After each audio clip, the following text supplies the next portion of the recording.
директори ташкилоти ҷамъиятии ибтидо дар ҳамкорӣ бо ташкилоти ҷамъиятии маркази имконият баҳри рушд бо сокинони ҷамоати дардари ноҳияи Айнӣ мулоқот намуд. Мулоқоти мазкур ба рӯзи оила бахшида шуд.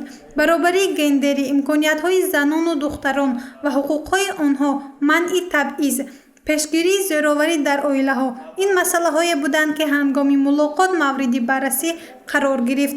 Директори ташкилоти ҷамъиятии ибтидо Хуршеда Раҳимова мегӯяд, занону духтарон бояд таҳсил карда, дониш гиранд, то сатҳи нобаробариҳои гендерӣ паст гардад.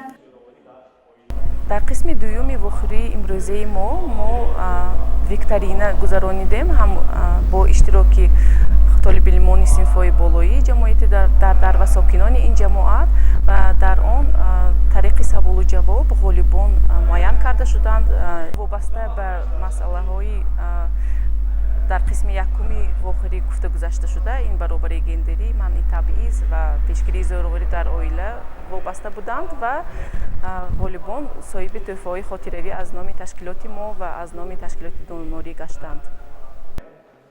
хонандагони болоии мактаб низ дар чорабинии мазкур иштирок доштанд. онҳо ибрози ақида карда ба саволҳои пешниҳодшуда ҷавоб доданд ва соҳиби тӯҳфаҳои хотиравӣ шуданд.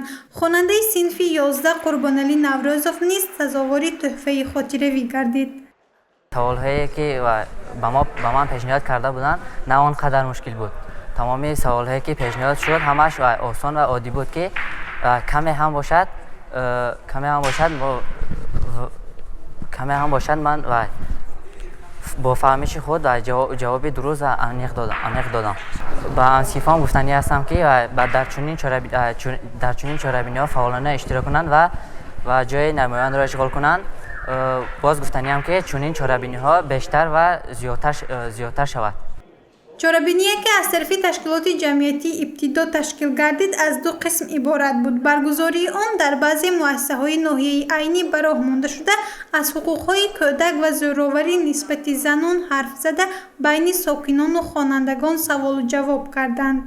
дар як қонун ҳамихел ман шудагӣ, ки кӯдакон ин ки ноболиғон наметавонанд, ки филмҳое ки дар он зӯроварӣ ҳаст дида бошад, зӯроварӣ низоъ ҳаст дида бошад. дар кадом қонун ба фикри шумо ҳамин мазмун қади омадагӣ аст?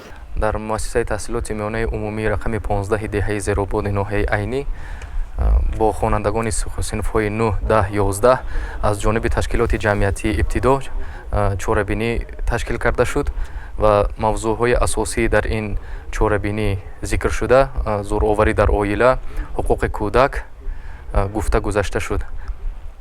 барои боз ҳам бештар гардидани, албатта чунин чорабиниҳо нақши назаррас доранд ва дар мавзӯъҳои дар боло зикр карда шуда, хонандагон саволҳои худро пешниҳод намуда ба саволҳояшон ҷавобҳои қаноатбахш гирифтанд.